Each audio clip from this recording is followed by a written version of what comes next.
of 2008, Bleu da Vinci was sentenced to 5 years and 4 months in federal prison.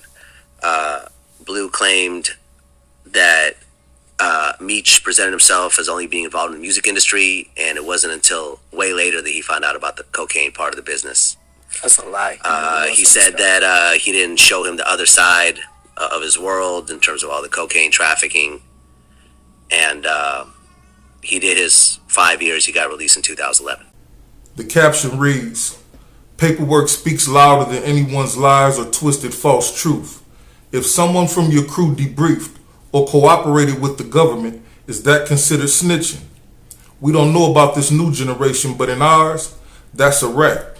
BMF co-founder Dexter Sosa Hussey would explain during the Vlad TV interview how the counsel for Mr. Safety Valve, also known as Bleu da Vinci, Maurice Luton, had written a book detailing how Burma McKnight acquired his safety valve and his willingness to share whatever pertinent information he'd known to the prosecution, and how the release of a smack video featuring Mr. Safety Valve himself was instrumental in the Fed's investigation. Yeah, he cooperated. I mean, I didn't see it. It was in Miss Maurice Luton's book, where his own lawyer said, yeah, if there was anything else that we could do, Your Honor, to help you along with this case, my client would be more than willing to cooperate with you all to help you in this investigation. Bottom line is, you didn't take the single plea. You went in and was giving them information on shit that they already had and thought it was cool, but you still that was part of that. You just confirmed other shit that the other CIs just done told. Plus you did a smack video prior to that was giving them the whole fucking play. They never knew nothing about it. That smack video was detrimental in finding out who each person was. Sosa never mixed words when speaking about the rat who was Bleu da Vinci, expressing that Burma was a sneaky dude and that he could tell that he was up to no good. I told dude, look here, man, I'm gonna take that motherfucking gift. That's what the money is. He said, no, just leave it here. And I was like, no, I ain't leaving it here because I know this little sneak motherfucker. He's talking about, man, let me show you how to get in it. I'm like, no, man, where the key gonna be at? All that shit, like, you gonna come back and get it. Next thing you know, we come back, the motherfucking truck go. I said, man, I told you to let me keep that motherfucker. But in the back of my mind, I was thinking about this nigga Bleu the whole time. Because that was a brand new truck. Didn't nobody know nothing was in that motherfucker. That was a brand spanking new truck. I was the only nigga in it. I took that truck on one run. Sure did. Nobody else knew the code but you and Dude. Nobody else knew the code but me and Dude and the motherfucker that made the bitch. He showed me. Dude didn't know the code. I showed Dude. And when I was showing Dude how it worked, this nigga come out there, what's going on? Oh man, show me just in case I get back early. I was like, man, no. I said, I'm taking this motherfucker back to the spot. Because Vinci them at that time, Bleu and them, I wouldn't let them come to my house. They didn't even know where I stayed. How long had that motherfucker been repoed? What you mean? That Hummer? I got the paperwork on it. That motherfucker. But how long had it been? Because the feds couldn't get in it. Yeah, they had it 3 years. They had it 3 years, and then next thing you know, 3 years, and then next thing you know. After admitting that he never trusted Burma McKnight and that he never knew where he lived, Sosa would tell a tale of Burma telling the federal government about the Hummer, its inner workings, taking a safety valve, and then coming home shortly after the seizure. They came back. The feds came back twice. The first 2 times. And looking, they were seeing that something was in the limo, and then they came back a 3rd time and got it from him, and they found something in it. I was like, that's when Bleu came in, motherfucking. That's what Bleu told him. Soon after Bleu got out on the safety valve. Hold on, what's this white van you talking about? This white van was just a regular old cargo van, just a regular cargo van, but it had a false what's name on the floor. It was just like for the city. So it wasn't no highway travel, wasn't no going down. It just had a false name. It had a false what's name in the flow, false deposit in the flow. So you couldn't see it. You see it had something in it? Yeah, it had something in it. It was sitting there and shit. They was going after they was looking for the spot that they didn't even. They was looking for the whips because Sosa would waste no time letting the world know that Barema had cooperated and left no stone unturned sounding the alarm, even going so far as to post paperwork from the case as well as testimony from the trial itself. The court, Mr. McKnight. Come on up and stand behind the podium, if you would. Mr. McCusick, as he's coming up. Your Honor, I did leave one thing out. You had asked some of the other defendants whether or not they had cooperated. Mr. McKnight was one of the individuals WHO did attempt to cooperate. He was debriefed by the government, but basically he didn't know anything that was useful against the remaining defendants, so that happened before last week. ID was months ago, that debriefing. And then we did the safety valve one earlier this week. He would have liked to cooperate if he could, but unfortunately he did not really have any useful information. Within criminal history category I, defendant did not use violence, credible threats, or possess a firearm or other dangerous weapon in connection with the offense. The offense did not result in death of serious bodily injury to any person. Defendant was not the organizer, leader, manager, or supervisor in the offense. Defendant truthfully provided the government all information. All right, peace. You already know where you at and who you rocking with, right? Right. So let's get to that thing. Yo, you hear what Cuff just said in the beginning? He detailed how Barema McKnight, Mr. Safety Valve himself, is a pure blood rat, right? Right? How he's a snake rat. You feel me? He's a snack. A snack. That's what you call him. He's a snack. You feel me? Because the snack came out to the Hummer trying to get Dexter Hussey to show him the loophole to it so he could pop it open and this and that and the other blase splee. And in the end, the feds hit the Humvee. You feel me? Pop the latch on it, and then Bleu Da Vinci comes home. Safety valved up. You know what I'm saying? Somebody tell him to pull that profit. Pull that safety valve, homeboy. We need to know what you said. We need to know what's in it. You feel me? Because I believe it's damaging. You dig? Now dig this here, man. Shout out to Trap Talk Blue. Detroit song, you know what I'm saying? Real nigga. I watched the video of his and he was saying that Cuffy was a rat. I said, damn, dog. He said, yeah, Cuffy a rat and this and that and the other blase splee. So, you know, I hit dog. I said, what's up, homie? Where you hear that at? You feel me? Where you get that information at? He say, oh, no. You got to listen to, the shit ain't making sense. You got to listen to Dogface's new interview with Bleu Da Vinci and what's dog named Cuffy or whatnot. Then you'll understand, man. It just don't sound, it sound like this and that. I say, bet I'm going to do that. I hang the dial up. I head over to YouTube. Click on Dogface's video, right? First thing I hear is this. Bleu Da Vinci online. What's up, Blue? What's going on, big dog? We ain't finna do, nigga, you a G. You a real nigga. It is what it is. Now, for the last few months, he been talking about how he hate rats. The whole first 2-3 minutes of this video was Dexter's, was motherfucking Sosa, the BMF co-founder, telling you Bleu Da Vinci a rat. He cooperated. It's in a book. Old girl wrote a book detailing how much information he was willing to give them and this and that and the other. The first thing this nigga say to him is use a G. Use a real nigga. Let me see if I wrote that down, dog. Let me see if I wrote that down, dog. You a G. You a real nigga. It is what it is. So, nigga, we picking and choosing. He the type of rat that niggas fuck with, I guess. You know what I'm saying? He the type of rat that niggas feel like is real niggas and G's and cool. Especially these. Now, I don't give a fuck one way or another. Let me say that.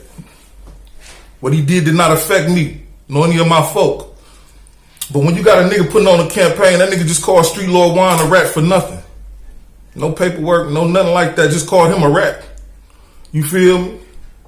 A couple of other people too. J. O'Neal called him a rat. No paperwork. No nothing like that. You know what I'm saying? And then this nigga is full of paperwork. He doctored up with paperwork. Everybody know what he did, but he's a real nigga.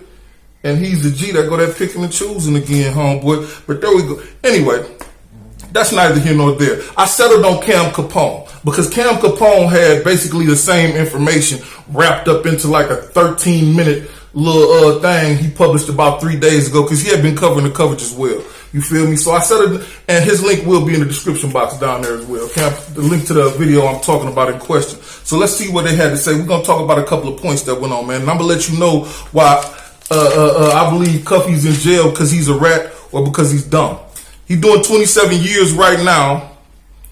You know what I'm saying? Because he's unintelligent, first of all. You feel me? But if the story plays the way he says it does, then he quite possibly is a rat. You feel me? Ain't no quite possibly to it, homeboy. But what? Yeah, quite possibly. You feel me? Now, first of all, Bleu Vinci conducted and narrated this whole shit, and I didn't like that. It was like he was guiding the play that they had already made up. You see how they buddy on the phone? Yeah, what's up, big homie? Bleu, how you do? Man, come on, man. It's a whole rat that told on J-Bo. J-Bo said he told on him. J-Bo from St. Louis. If y'all ain't from the same neighborhood, y'all from the same area. He told on a nigga from your area all the way from California, homeboy, and you still cool with him. That's sketchy right there, dog. See what I'm saying? How niggas picking and choosing, they putting Meech out there as a rat while he on the phone with one. A bona fide one. You feel me? Talking about, hey, what's up? It's good, and this, that, other. That don't make no sense. But check this out, man. Let me see. Cuffy says, I'm in here with a 27-year sentence based on Demetrius Flannery, who you know as Big Meech, and Tammy Cowins, known in the paperwork as CS1. Now, I got a problem with that. You in there for 27 years for murder and shit. You feel me? They got shit to do with the narcotics. Nothing to do with that. You also in there because you're a dumbass. You likely kept the pistols that had bodies on them. Government witness bodies. You feel me? From what I understand, it's supposed to be a witness body on one of them pistols or two. You feel me? So you in jail because you's a dumbass. You know what I'm saying? They should have never been able to find no guns with no bodies on them bitches. You know what I'm saying? Who do that? Everybody know how to break a gun anyway. You know what I'm saying? What else did nigga say? And Tammy Cowins, CS1. Yeah, okay, we got to that. Nah. So Tammy Cowins signed up to be a DEA informant to get Demetrius Flannery a time cut. Plain and simple. That's not plain and simple, man. Where's that paperwork? Because yours don't say that. Where's that paperwork? Cam Capone asked, where can we find this paperwork and this and that and the other? I went to where Bleu Vinci said to go to. I still ain't found that Frank's hearing shit, because that's the Frank's hearing. He talking about in the Frank's hearing. She said that this and that and the other, blase split. Your paperwork don't say shit like that. I have your paperwork, Cuff, and your paperwork says that she adamantly denied that Big Meech had anything to do with this shit from the jump. So where does it say that she said she signed up to do this and that in order to do this and that? That's what I want to know, homeboy. Somebody make that make sense if you can again. You know what I'm talking about?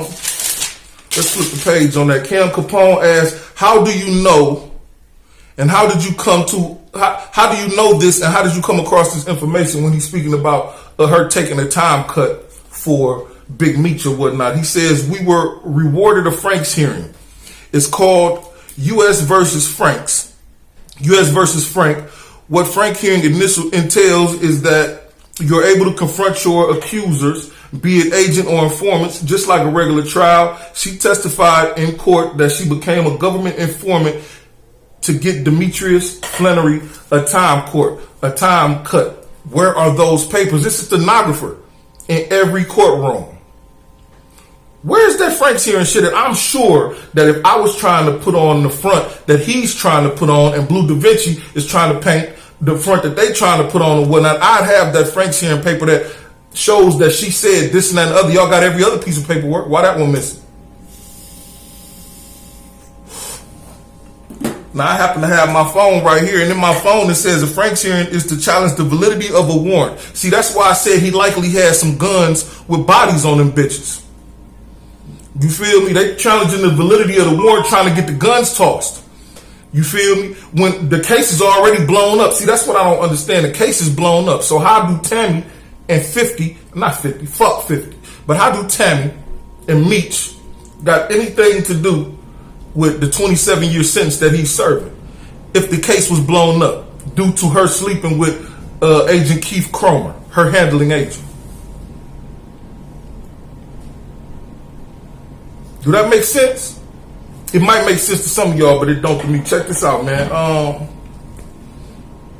Why would they ask her why she became an informant anyway? That's one question. That's another question. Well, shout out to the notes. You know I'm God. Why would they ask her why did she sign up to become an informant? Wouldn't the judge object to some shit like that? I mean, it is what it is. We here, we doing this and this and that and other thing. Second, she signed up to become a government informant to cook Terry White, which she had did. So that's Cap saying she signed up to do that shit to get Big Meech out. She did that shit because via the paperwork I read, she was, unbeknownst to her, this Mr. White was laundering money through her business, which could have got her fucked up and jammed up in the end, and she had never been in any trouble before or whatnot. So she became a witness and helped them get him out of her organization and out of her life in order to keep herself safe and this and that and the other. Now, why she continued to work may be a different story. But that is why she signed up to be an informant. Bleu says if she did, Bleu says if he did it to get a time cut, then why he still did all that time in jail and didn't come home? He said that's what motherfuckers be saying to him. Dog says he never received a time cut because she had a sexual relationship with Special Agent Keith Cromer, her handling agent. So he never received a time cut. That means the case never went through. That's the end of it right there. I'm just going to keep going just for the fuck's sake. But that's the end of it right there. You feel me? He never received a time cut for nothing. You feel me? So what the fuck are we talking about here? The case is blown up because she had a sexual relationship with the handler and she lied numerous times under oath and on different affidavits. He's in jail because he's unintelligent, not because of Meech, man. Let me see. He says, from the conspiracy, they indict me on the 2 murder charges. Subsequently, I plead guilty to 2 gun charges in exchange for them dropping the murder charges. How that work? First of all, we all know when the feds on you, they own you. See, that's what suspect right there. That shit is getting sticky. It's getting sticky. You heard what you talking about? They dropped 2 murders of government witnesses. You feel me? And the Fed, if a government witness is killed, the feds do have jurisdiction to pick it up. He says something about jurisdiction. They ain't got jurisdiction to do this and that and other if it ain't tied to nothing. Well, that's 2 murdered government witnesses, at least one. That gives them jurisdiction to pick up whatever case they want to and handle it however the fuck they want to.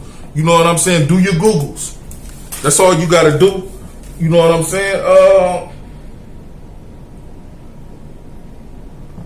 Like I said, here's the question.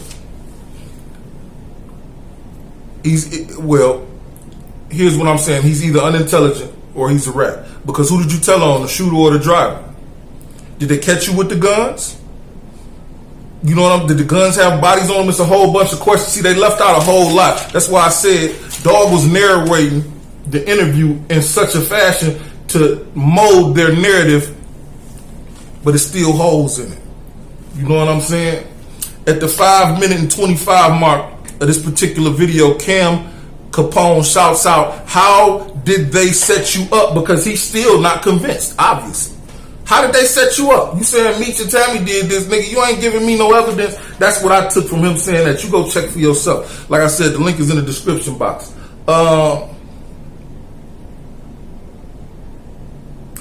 Bleu Vinci says at this point, how did they get you on something totally different from the case that Meech and them had you on the wiretap for? He keep throwing that Meech and them had him on the wiretap.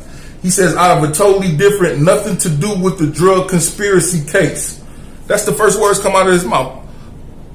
Out of totally different, nothing to do with the drug conspiracy case. They falsely accused her of being a part of the drug conspiracy, and they brought about the gun charges. I thought they brought about the murder charges. They brought murder charges against you, right? See what I'm saying? You see how the lines get drawn? He said they brought about the gun charges.